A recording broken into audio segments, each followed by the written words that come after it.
Hello everybody, welcome back to the Indian Captains. This is a fresh episode where we're going to be talking about how to convert your foreign commercial pilot license to an Indian one. So if you have completed your flight training in an ICAO contracting state, upon attaining your commercial pilot license, once you return back to India, you have certain procedures to follow.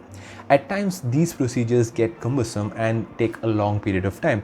However, I'm going to try to make it very short and simple as to what you need to do when you reach India.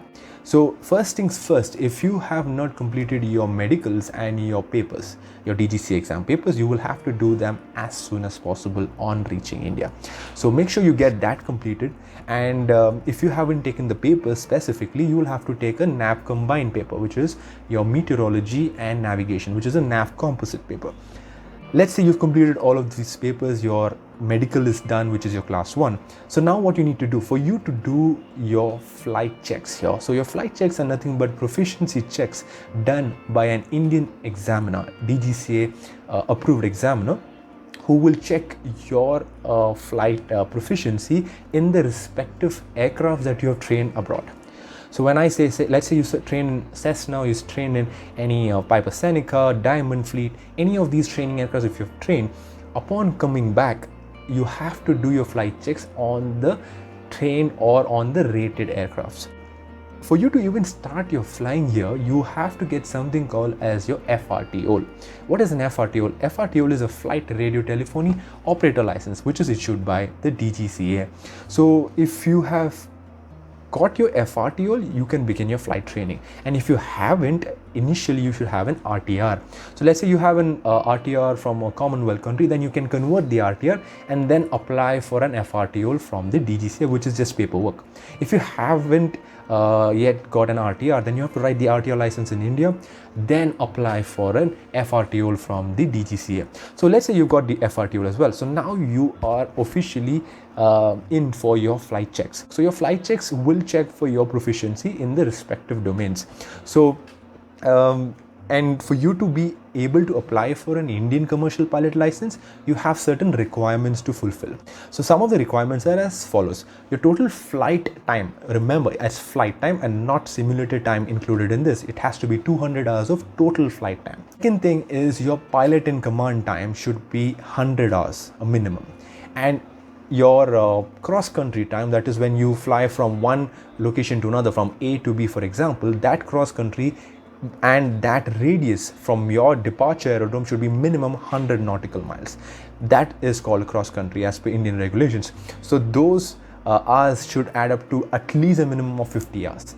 And if you're applying for your instrument rating, you should have certain checks completed. So upon having this basic requirement, you can apply for a commercial license. But before we even get to your application, you have to complete your flight checks, which I was saying a couple of minutes ago. So what are your flight checks? Your flight checks are your special checks on the rated aircrafts, wherein you will be tested for all your proficiency in terms of landing, takeoffs, maneuvering, handling the aircraft, emergencies, etc.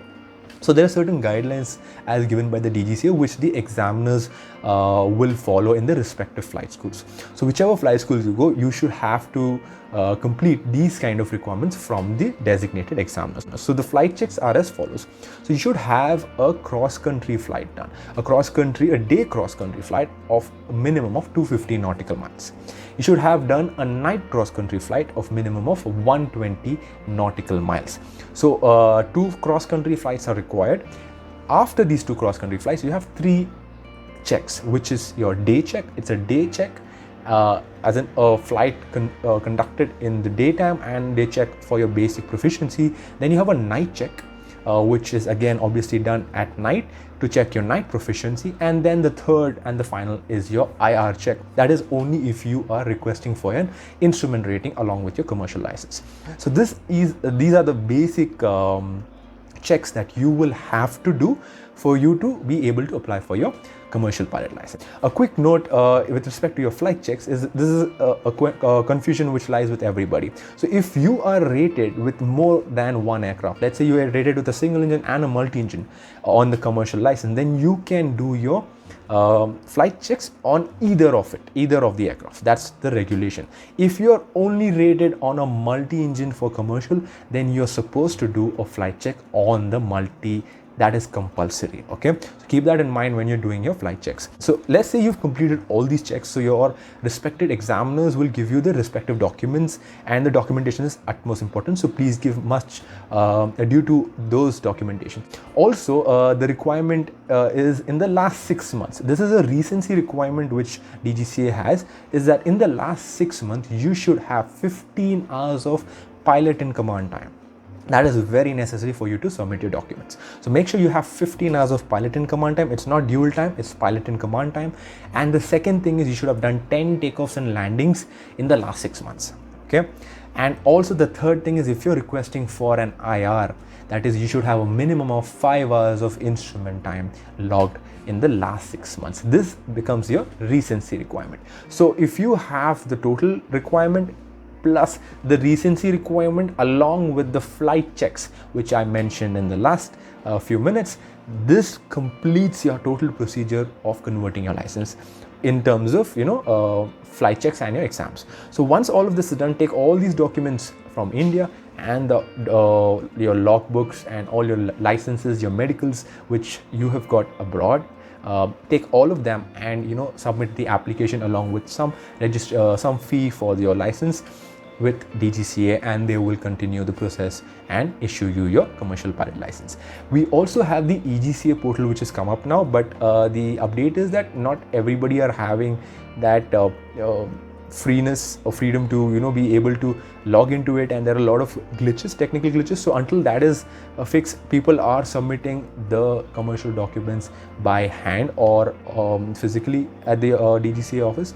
So make sure you do that, and the license will take maybe a month or maybe 2 months depending upon how much shortfalls you have. So I hope this video has given you a quick idea as to what you need to do when you're back in India.